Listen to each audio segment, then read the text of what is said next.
ইদানিং বোম্বাই মরিচ খেতে আমার ভীষণ ভালো লাগে আর আমি এখন প্রতিদিনই একটু একটু করে প্রতিবেলাই একটু করে বোম্বাই মরিচ খাই। আজকে ছোট চিংড়ি দিয়ে মূলা শাক ভাজি করেছি।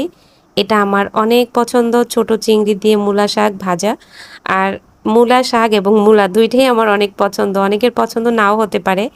তো এই তো একটু বোম্বাই মরিচ, একটু মূলা শাক নিয়ে একসাথে খুব মজা করে তৃপ্তি করে ভাত খাচ্ছি। আর সাথে আরেকটা ছিল টক পাতার ভর্তা।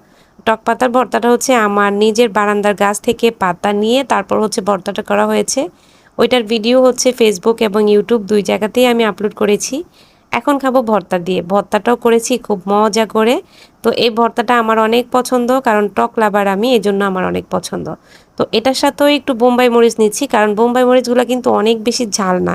কিন্তু খুব সুন্দর একটা ঘ্রাণ আর খেতে অনেক ভালো লাগে। কার কার পছন্দ বোম্বাই মরিচ এবং মূলা শাক?